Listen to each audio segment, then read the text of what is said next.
They announced it just after dessert. The whole family was still at the table, plates scraped clean, wine half finished, fireplace crackling like it belonged on a postcard. Mom tapped her spoon against her glass and stood up like she was making a toast. "We have some news," she said, smiling the way someone does when they know what they're about to say is going to get more attention than it deserves. I was mid-sip. Coffee, black, no sugar, still hot enough to sting the inside of my mouth. "We've decided it's time to downsize," she said, voice light. "The house is too much, too many stairs, too much space. We've sold it."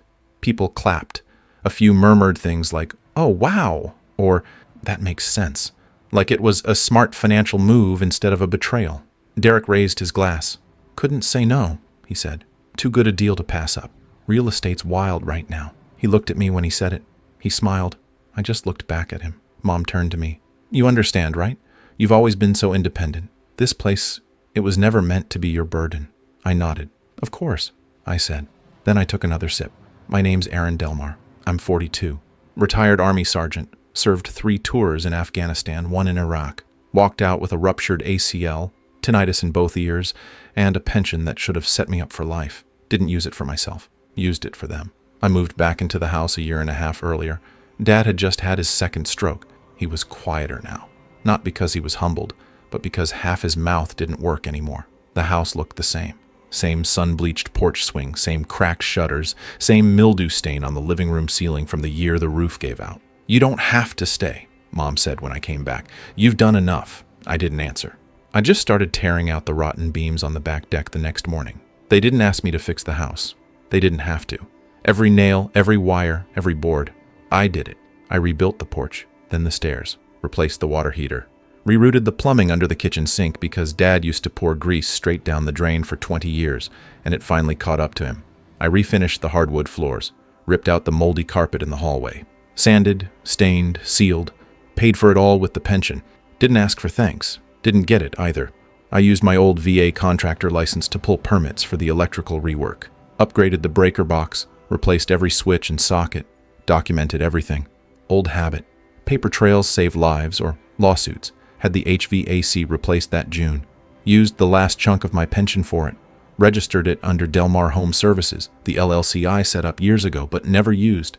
Figured it'd keep things cleaner for taxes. Derek showed up once during all of this. He parked his Tesla out front, came in with sunglasses on, called the kitchen retro, said the house had flippable energy, took a selfie with my dad in his wheelchair and posted it with the caption, "Back at the roots." Didn't offer to lift a thing. "Man," he said, walking through the kitchen, "you really went all in on this place, huh? I've got a guy who could Airbnb this out in a week and get you 5 figures a month easy." I didn't say anything, just handed him a trash bag and told him to take it out. He left 5 minutes later, trash bag still on the floor. That fall, I installed a gas fireplace insert, something warm for the holidays. Bought it as a surprise. Wrapped the box myself. Left it in the living room with a note that just said, "For the house." Christmas morning came and went. No one opened it. Mom was busy making pecan pie. Dad was wheeled out onto the new back patio, the one I poured and tiled myself. The rest of the family started showing up around noon. By the time dinner rolled around, Derek and his girlfriend had arrived. She brought store-bought salad and a ring light she propped on the counter to take photos with natural lighting. People complimented the house, said it felt refreshed. One of my aunts even said it had a completely new energy. I was washing dishes when I heard someone say, "This place is wasted on the old generation." I didn't look to see who said it. I just kept scrubbing. And then came the announcement. Mom's spoon on the glass, the speech, the news. "We've sold it to Derek." No warning, no conversation, not even a thank you. Just a smile and a champagne glass raised, like this was some business merger, and not the final nail in something I'd spent 2 years holding together. I took a sip of my coffee, still warm, bitter. "You're independent," Mom said again. "You'll land on your feet." I nodded. "Yeah," I said. "I usually do." I went back to the sink. They started talking about moving dates. Derek's girlfriend suggested they paint the hallway. Something less brown. I dried my hands, picked up the gift-wrapped fireplace box, carried it back to the truck. Didn't say goodbye, just drove home. They thought I was done. They thought I'd just vanish. They forgot what kind of man I am. It took them 2 weeks to follow up.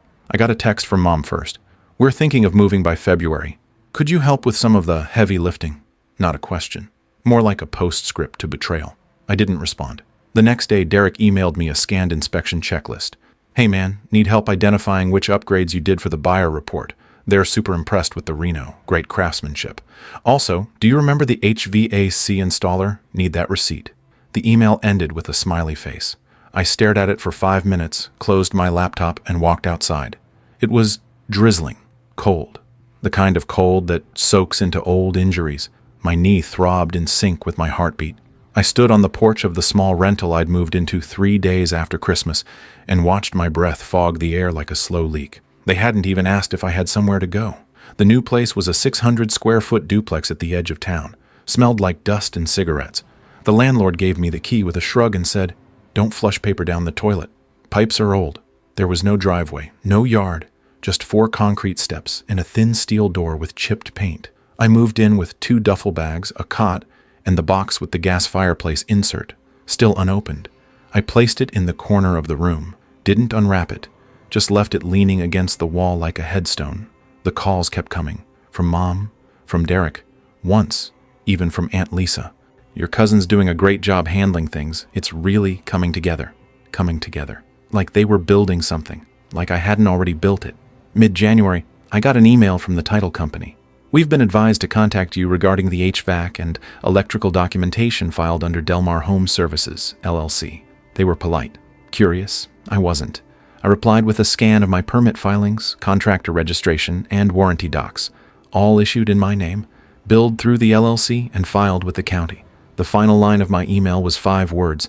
"Any questions? Contact my attorney." I didn't have one yet, but I would. That was the moment I decided. I pulled out the folder. The one I kept in a fireproof safe in the closet of my rental. Receipts, work logs, permit stubs, before and after photos. A notarized invoice from the HVAC contractor I'd subcontracted for the heavy install, addressed to Delmar Home Services, ATN, A, Delmar. It wasn't spite that made me document everything. It was training. You don't survive in the Army for 17 years without learning how to keep records. I printed 3 full sets, one for my lawyer, one for the county office. One I mailed without a return address to my parents' home. The cousin posted a video the following week. "Excited to bring you along for our renovation journey," he said, spinning in the driveway with a wide grin. "This place has good bones, but we're going to bring it into the future." He pointed at the windows I'd installed 6 months ago. "These?" Getting ripped out. He tapped the porch railing I'd reinforced with pressure-treated wood. "Probably going to open this up." He called it a project. He called it fun. He didn't tag me. The lawyer I hired was a former Navy JAG named Mel Torres. She had a limp and a voice like gravel. Wore boots to court and didn't flinch when I handed her a full accordion folder. "Tell me what you want," she said. "Options?" I replied. She flipped through the documents for 10 minutes in silence, then nodded once. "I think you've got leverage. Depending on what they disclosed, we might be able to challenge the sale or hit them on valuation fraud. Renovation was your investment, registered through your business. That matters. And if they never told the buyer? Even better. That's called a material omission. Lenders don't like that." By February, the cracks were showing. Derek called me from a blocked number. I let it go to voicemail. "Hey, Aaron, we ran into a snag with the title company. They're saying something about contractor liens. Can you just clarify that nothing's in dispute? I told them your family, so it's all chill." He paused, then added, "Also, the HVAC warranty's under your name. Can you transfer it?" I didn't respond. I forwarded the voicemail to Mel. She wrote back, "Good. Now they're nervous. The house didn't sell. Twice the loan was approved, and twice it fell apart during underwriting. The problem wasn't the house. The problem was the paperwork. There were too many red flags. Unexplained contractor claims, incomplete title transfer, a veteran-owned LLC with registered investments in a gifted property. The county requested clarification. I provided all of it. In March, I received a certified letter, handwritten return address, Mom. Inside was a folded page from a legal pad. "Aaron, this has all gone too far. We just wanted to simplify things. You didn't need the burden of this place forever. I thought you understood that. Please don't make this harder than it has to be. No apology. Just an expectation that I would give up quietly. Again." I placed the letter in the fireproof safe with the rest. A week later, Mel called. "County office confirmed the permit filings are still tied to your LLC. That gives us the basis to file a lien. Do it. Once we file, they'll panic. Might even call you. I don't answer unknown numbers." They did. 5 missed calls in 2 days. Then a voicemail from Derek's girlfriend. "Hey, can we talk? I know there's been a lot of tension, but this house was supposed to be our fresh start. We didn't realize the paperwork would be so complicated. Can you just, remove whatever's blocking it?" I replayed it once, then deleted it. By April, the deal was dead. The mortgage application was denied for a third time. The inspection company flagged unresolved title discrepancies. The buyer backed out. Derek pulled the listing. The influencer girlfriend stopped posting renovation updates. A friend from town sent me a screenshot of a tweet. When your family uses you and the law doesn't care, dorm blocked by blood. I didn't respond, but I bookmarked it. I drove by the house once in late April. The lawn was overgrown. A for sale by owner sign leaned against the mailbox with a faded number. The porch I'd rebuilt was still sturdy. The lights I'd wired turned on as I passed. No one was home. I sat in my truck for a moment, engine running. Then I drove away. Didn't look back. They thought I'd give them everything and disappear. They thought the smile meant surrender. But in my world, smiles are just warnings. By May, they stopped calling. No texts, no voicemails, not even passive-aggressive emails asking for clarification on permits. They must have realized the door wasn't opening, and I wasn't on the other side anymore. Mel and I met in her office the following Monday. She'd moved her practice into a former bank. No signage, just a rusted brass plate on the door. She liked it quiet. So did I. She had the lien paperwork on her desk, along with 2 folders and a highlighter sticking out of her bun like a weapon. "You ready to escalate?" she asked, flipping a page. I nodded. She handed me a pen. "Sign it." The lien went through in 4 days. Filed through Delmar Home Services, LLC. Covered all registered upgrades, HVAC, electrical, structural retrofits, labor hours. The value, $62,711.44. Exacted down to the cent. Every invoice matched. The county accepted it without contest. They never do when the paper trail's clean. By the end of the week, the lien showed up on the property record. Derek's name wasn't on that record yet. Neither was mine, just my parents'. But now, right under outstanding claims, it read, Private Contractor Lien, Delmar Home Services, LLC, recorded May 18th, $62,711.44. I sent no warning. Let them read it the way I found out about the house sale, casually, cruelly, and too late to undo. 2 days later, I got a text from Derek. "Dude, what the hell is this?" I ignored it. He followed up. "This is going to tank everything. We can't close with this on the record. Just remove it. We'll make it right." He said we. Like this was a misunderstanding. Like I had somehow misinterpreted their public humiliation of me as something other than what it was. I muted his number. I started documenting more. Not out of paranoia, habit, old instincts. In the Army, paperwork isn't about rules. It's about survival. I pulled every permit I'd ever filed under the LLC, cross-referenced receipts, created a timeline. May 1st, porch support install. May 9th, electrical retrofit. May 22nd, HVAC paid in full. June 4th, payment to county office for permit reissuance. June 6th, invoice to Delmar LLC, final settlement. I even photographed each room after I completed it, time-stamped, with copies of materials used. Mel looked it over and nodded. "This isn't just a lien," she said. "This is a declaration of war." The next move wasn't legal. It was psychological. I called the title company Derek had tried to use. Used a voice I hadn't used in years. Flat, professional, firm. "Just wanted to make sure your file's updated. The lien's active. Also, for your due diligence report, I can confirm that all improvements were funded and executed through a private LLC. The homeowner never reimbursed the contractor." Pause. "You may also want to note that a partial easement still exists on the northeast side. It was filed under a VA accessibility clause attached to my father's medical access route. Requires 5 years of retained use per grant stipulation." Longer pause. "Oh," the agent said. "We'll add that to the file." Good idea. A week later, the listing for the house came down. Again. 3rd time this year. The real estate agent removed Derek from the listing notes. The remarks went from fully renovated, modern southern charm to sold as is. Buyer must complete due diligence. My mother called. Not to apologize. She asked if I was done. "Are you happy now?" she asked, voice sharp. "I'm comfortable," I said. "Big difference. I raised you better than this." "No," I said. "You raised me to shut up and take it." Silence. "You're tearing this family apart. Only thing I tore down was moldy drywall. Rest of it was already cracked." Then came the cousin's pivot. I heard through a neighbor that Derek was looking into refinancing options, trying to buy the house outright from my parents with a private loan, probably trying to pay them enough to cover the lien. Problem was, even if he did, the easement stayed, and the paper trail couldn't be erased. Even if they managed to throw money at the mess, the chain of title was contaminated now. Any future buyer would see it. Any lender would hesitate. I visited the house one more time. Midnight. No lights. Porch was dark. A dead for sale sign slumped against the fence like it gave up. I walked around the side. The pecan tree I planted when I was 11 was still there, branches split wide like a question. The deck I'd built was solid underfoot. No creaks, no rot, just pressure-treated resolve. I stood there for 5 minutes, said nothing, left. The next morning, Mel emailed me. Got a letter from their lawyer. They're offering to settle. Full lien payout in exchange for easement release and removal of all claims. Also want a signed NDA, your move. I read it 3 times, then typed, decline. Let them squirm. That night, Derek posted a vague tweet. Funny how some people only build things just to own you later. It got 5 likes and 2 replies. One said, damn, you good? He didn't answer. I spent the next weekend filing one more document with the county. Notice of intent to maintain lien for the next 36 months. Just to keep it fresh. Just to let it rot. They built the betrayal with smiles and silence. Now they'd live inside the ruins. Not because I destroyed anything, but because I preserved everything. I didn't react when they sold the house. Not at the party. Not the day after. Not the week after. That's how you catch people off guard. By giving them nothing to measure. But I wasn't done. I was just quiet. The first thing I did was unbox the folder. It had lived inside a fireproof safe for the last 16 months, labeled Renovation Docs, Parent Property, A. Del Mar, every receipt, every invoice, every permit, every email exchange, and every inspection report.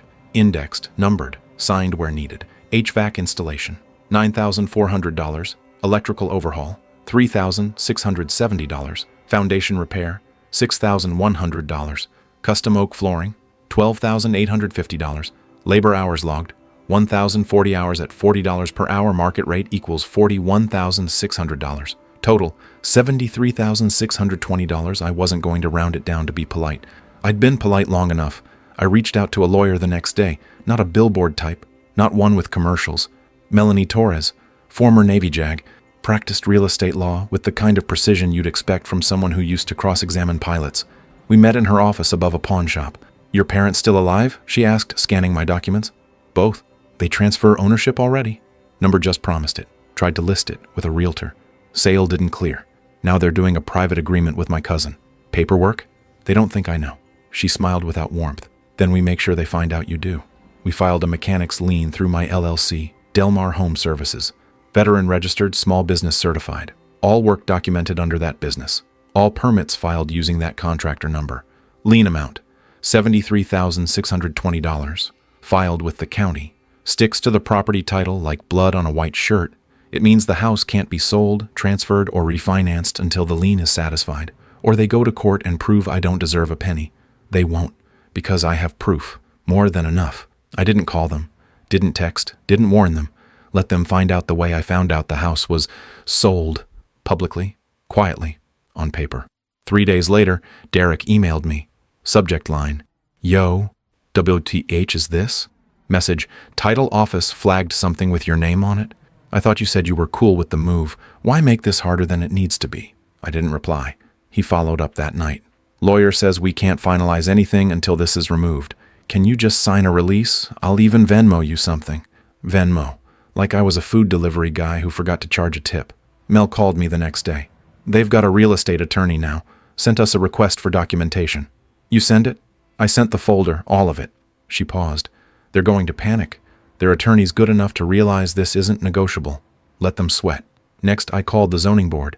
The property's HVAC system, installed with VA contractor aid, qualified for limited easement status due to my father's medical disability at the time. That clause? It included language that the system, once installed through a registered veteran-owned business, could not be altered or removed for 5 years without VA notification and approval. The clause had 3 years left. I filed a notification of easement maintenance with the board. Now the house couldn't be legally modified in any major way without triggering a federal violation. They wouldn't know that, not until the permits started getting denied. I wasn't trying to ruin their lives. I was just setting the table. What they served themselves after that wasn't my fault. Midweek, I sent an anonymous packet to the title company. Inside, the lien filing, permit history, VA easement docs, veteran contractor registration, photos of before, after renovations with timestamps, work log spreadsheet with notarized summary. I didn't include a return address, didn't need to. They'd know. The house came off the market 5 days later. Listing removed. Realtor changed status to pending reassessment. I checked once, then closed the tab. Didn't save it, didn't smile, just poured coffee. Sat by the window of my rental, watched rain move like oil down the glass. A week later, Derek's girlfriend posted a photo on her Instagram story, a blurry picture of boxes. Caption, false starts, time to pivot. It was gone in 24 hours, but someone sent me a screenshot. Mel forwarded me an email. Subject, settlement proposal. Our clients are prepared to offer $45,000 to settle the lien, provided the easement is rescinded and no further action is pursued. Additionally, they request a signed NDA prohibiting disclosure of this matter. I wrote one line back. Full amount. No NDA. Or it stays. No one responded. By June, the mortgage offer they'd arranged with a private lender was pulled. Reason: contested legal claims and unresolved contractor dispute. Translation: we don't lend on toxic assets. I walked by the house again. Didn't mean to. I was driving past, turned the corner, and there it was, porch light off. Driveway cracked from spring heat expansion. No cars, no music, no laughter. The pecan tree I planted when I was 11 had started dropping early. They hadn't just lost the house. They'd made it radioactive. No one would touch it now. Not without me signing, and I wasn't signing anything. Not now. Not ever. That's the thing about being underestimated. You only get to do it once. The collapse started with the cousin's Instagram going silent. Not private, just quiet. No posts, no reels. No notes or home renovation captions about legacy spaces or bringing modern to vintage. It had been 6 weeks since the lien hit public record, 3 since the VA notice froze the permit board, and 2 since Mel rejected their settlement. They thought ignoring me would buy them time. Turns out time was the most expensive thing they could afford. The first visible crack came in a real estate newsletter, buried under a section about zoning trends and mortgage shifts. Buyer withdrawal trends in heritage districts. A notable home in West Willow was pulled from the market following permit complications, unresolved lien filings, and a VA compliance lockout. No names, no addresses. But small towns know how to connect dots, especially when the picture is shaped like my parents' house. The second came faster. A voicemail from Aunt Lisa. I don't know what you're doing, but your mother hasn't left the house in days. Can you just be the bigger person and let this go? Derek's lost a lot trying to make this happen. I didn't respond. She called again a day later. He was trying to honor the family, Aaron. You didn't have to make it ugly. They made it ugly the day they smiled while gutting my name from the deed. Then came the realtor. A firm, condescending voice on speakerphone. We were under the impression the improvements were family donated. There's no record of reimbursement to your LLC. Mel handled that one. And there's no record of consent to transfer that asset. Every permit, invoice, and labor log was filed under our client's business. If you proceed with listing the home, we'll escalate to civil fraud. Silence on the line. Then, understood. Click. It hit the mortgage world next. Private lender flagged the house as red asset due to legal entanglements. Flag shared to national database.